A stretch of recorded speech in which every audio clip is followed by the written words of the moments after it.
ভারতের বুকের ভেতর এখন ধিকি ধিকি আগুন জ্বলছে। তিস্তা নদী ঘিরে বাংলাদেশের সাহসী সিদ্ধান্ত আর চীনের দৃপ্ত উপস্থিতিতে ভারতের স্বপ্ন আজ ছারখার। বাংলাদেশের তিস্তা প্রকল্পে চীনের সরাসরি সহযোগিতার ঘোষণা শুনে মোদী সরকারের বুক কাঁপছে। শিলিগুড়ি করিডোর থেকে দিল্লির সর্বোচ্চ মন্ত্রণালয় পর্যন্ত আতঙ্কের ছায়া নেমে এসেছে। এতদিন ধরে দাদাগিরি করে যাওয়া ভারত আজ দেখছে কিভাবে বাংলাদেশ নিজের স্বার্থ নিয়ে সত্যিকারের লড়াই শুরু করেছে, আর চীনের হাত ধরে সেই দাদাগিরির ঘাড় মটকে দিতে প্রস্তুত হয়েছে। এক কথায়, তিস্তার পাড় থেকে মোদী সরকারের অহংকারের ভাঙা মূর্তি এখন রংপুরের বাতাসে উড়ে বেড়াচ্ছে। বছরের পর বছর ধরে ভারত তিস্তা নদীর পানি আটকে রেখেছে, একের পর এক মিথ্যা প্রতিশ্রুতি দিয়ে বাংলাদেশের সাথে ভণ্ডামির খেলায় মেতে থেকেছে। কখনো মুখে বন্ধুত্বের বুলি, কখনো মঞ্চে হাস্যোজ্জ্বল ছবি, কিন্তু বাস্তবে কেবল পানি আটকে রেখে বাংলাদেশের কৃষিকে ধ্বংস করেছে। লাখো লাখো মানুষের জীবনধারাকে দুর্দশার মুখে ঠেলে দিয়েছে। বাংলাদেশের উত্তরাঞ্চল যখন ফসলের জন্য হাহাকার করত, তখন ভারতের নীতি নির্ধারকরা দিল্লিতে আরাম করে বসে থাকত। আর বর্ষায় যখন পানি বেশি হতো, তখন ছলাৎ করে অতিরিক্ত পানি ছেড়ে দিয়ে বাংলাদেশে বন্যা সৃষ্টি করত। এই ছিল ভারতের ভ্রাতৃপ্রেম। কিন্তু সময় বদলেছে। এখন বাংলাদেশের নেতৃত্বে আছেন এমন একজন যিনি কোনো মিথ্যা বন্ধুত্বের মোহে আটকে পড়েননি। ডক্টর মোহাম্মদ ইউনূসের কড়া নেতৃত্বে বাংলাদেশ এবার সাহসের সঙ্গে এগিয়ে গেছে। চীনের সঙ্গে হাত মিলিয়ে তিস্তা নদীকে কেন্দ্র করে মহাপরিকল্পনা গ্রহণ করেছে, আর এতেই ভারতের বুকের রক্ত শুকিয়ে গেছে। উত্তরবঙ্গের মানুষের জীবন বদলাতে যে প্রকল্প আসছে, সেটার ফলে কৃষি, সেচ ব্যবস্থা, জলাধার উন্নয়ন, অবকাঠামো নির্মাণ, নদী ব্যবস্থাপনায় এক বৈপ্লবিক পরিবর্তন আসবে। আর এতে ভারতের একচেটিয়া আধিপত্যের দিন শেষ হবে, যেটা মোদী সরকারের গলায় এখন কাঁটার মতো বিঁধছে। ভারতের দুশ্চিন্তা এতটাই বেড়েছে যে তারা ইতিমধ্যে শিলিগুড়ি করিডোর বা চিকেন নেক এলাকায় সেনা উপস্থিতি বাড়িয়েছে। কারণ তারা জানে, বাংলাদেশের রংপুর অঞ্চলে যদি চীনের বিনিয়োগ ও অবকাঠামো উন্নয়ন ঘটে, তাহলে ভারতের 7 সিস্টার রাজ্যগুলোর সঙ্গেও তাদের যোগাযোগ দুর্বল হয়ে যাবে। চীনের কৌশলগত উপস্থিতি ভারতের সমস্ত উত্তর পূর্বাঞ্চলীয় নিরাপত্তাকে দুর্বল করে দেবে, এবং সেটাই ভারতের সেই পুরনো ভয়ের বাস্তব রূপ, যা তারা কখনোই স্বীকার করতে চায় না। তিস্তা নিয়ে ভারতের ধোঁকাবাজি নতুন কিছু নয়। 2011 সাল থেকে একের পর এক মিটিং, চুক্তির আশ্বাস, সফর বিনিময়, কিন্তু বাস্তবে কিছুই দেয়নি ভারত। বছরের পর বছর ধরে পশ্চিমবঙ্গের অজুহাত দেখিয়ে পুরো বিষয়টাকে আটকে রেখেছে।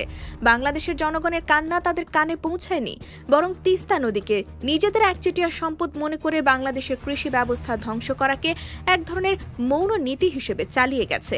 কিন্তু এবার বাংলাদেশ সেই ষড়যন্ত্রের জাল ছেড়ে বেরিয়ে এসেছে। চীনের সঙ্গে বাংলাদেশের এই নতুন সংযোগ শুধু তিস্তা প্রকল্পেই থেমে থাকবে না, এটা হবে বাংলাদেশ চীন অংশীদারিত্বের নতুন যুগের সূচনা। বাংলাদেশের উত্তরাঞ্চলের অবকাঠামো উন্নয়ন, পরিবহন নেটওয়ার্ক শক্তিশালীকরণ, কৃষি প্রযুক্তি উন্নয়ন, সবকিছুতে চীনের অংশীদারিত্ব বাড়বে।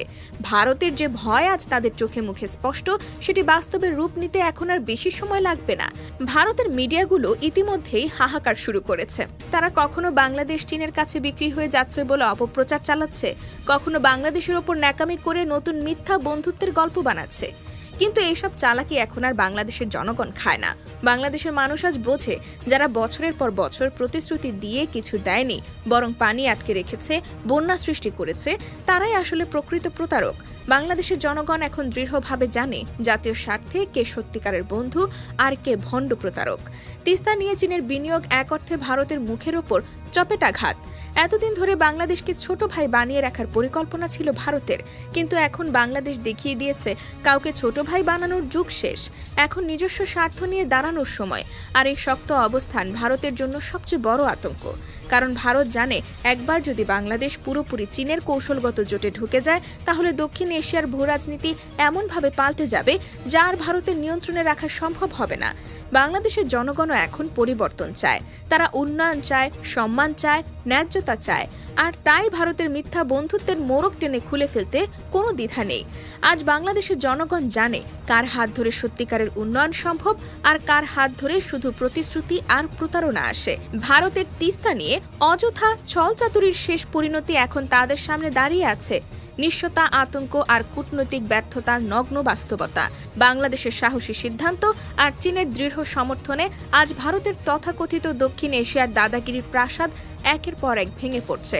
নরেন্দ্র মোদী সরকার এখন শুধু মলিন মুখ করে দর্শকের ভূমিকা পালন করছে, কারণ তাদের সামনে আজ বাংলাদেশের স্পষ্ট ঘোষণা, দেশের স্বার্থ নিয়ে আর কোনো আপোষ নয়, কোনো মিথ্যা বন্ধুত্বের অভিনয় নয়।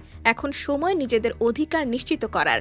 তিস্তা নদীর পানি আটকে রেখে যে বিশ্বাসঘাতকতার রাজনীতি ভারত এতদিন চালিয়েছে, আজ তার চরম মূল্য দিতে হচ্ছে।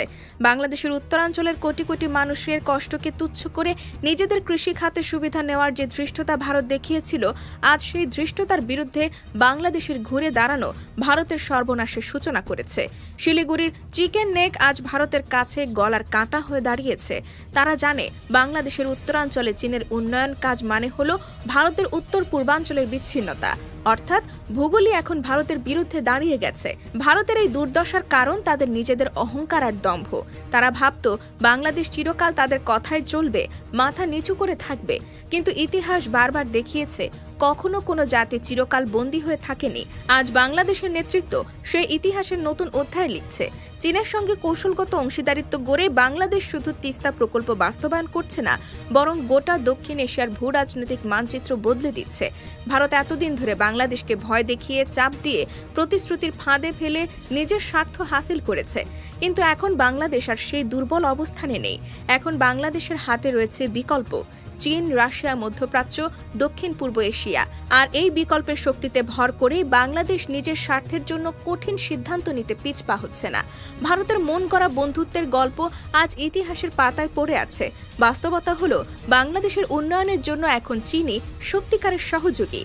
তিস্তা নদী ঘিরে ভারতের এতটা ভয় পাওয়ার আসল কারণ এটা তাদের সম্মানের ভাঙন। বাংলাদেশ যদি চীনের সহায়তায় তিস্তা নদীর পুরো ব্যবস্থাপনা সফলভাবে গড়ে তোলে, তাহলে দক্ষিণ এশিয়ায় অন্যান্য ছোট দেশগুলো সাহস পাবে ভারতের দাদাগিরির বিরুদ্ধে দাঁড়াতে। ভুটান, নেপাল, এমনকি শ্রীলঙ্কাও ভারতের একচেটিয়া দাপটকে চ্যালেঞ্জ করবে। আর এই চ্যালেঞ্জের শুরু বাংলাদেশ থেকে হচ্ছে, যা ভারতের জন্য এক দুঃস্বপ্নের মতো। ভারতের কূটনৈতিক ব্যর্থতা আজ আর ঢাকতে পারছে না। ভঙ্গুর বন্ধুত্ব, চাপিয়ে দেওয়া সম্পর্ক, জলবায়ু চুক্তিতে প্রতারণা, এসবের ফল আজ হাতে নাতে পাচ্ছে মোদী সরকার। বাংলাদেশের জনগণ এখন উন্নয়ন, অর্থনৈতিক প্রবৃদ্ধি আর নিজেদের অধিকার চায়। তারা আর ভারতের ফাঁকা বুলি শুনে প্রতারিত হতে প্রস্তুত নয়। দেশের স্বার্থে তারা এখন যে কোনো শক্তির সঙ্গে যুক্ত হতে প্রস্তুত, যারা সত্যিকারের উন্নয়ন আনতে পারে। ভারতের দুশ্চিন্তার আরেকটি বড় কারণ হচ্ছে, চীন কখনো মুখে মধু মনে বিষ জাতীয় সম্পর্ক করে না।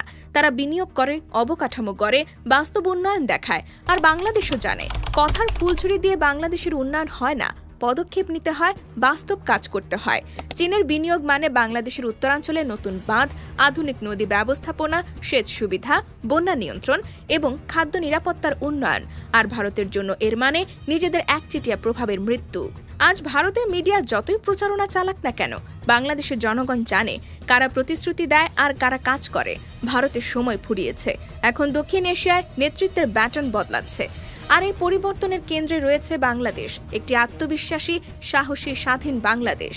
তিস্তা প্রকল্প বাংলাদেশের জন্য এটি একটি জাতীয় স্বার্থের জন্য সাহসিকতার মূর্ত প্রতীক।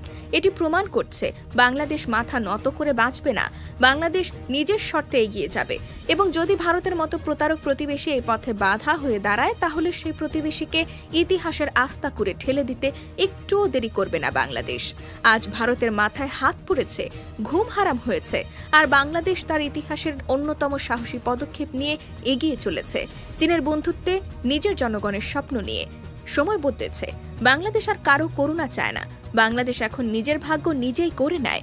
আর এই সত্য ভারত যত দ্রুত বুঝবে, ততই মঙ্গল।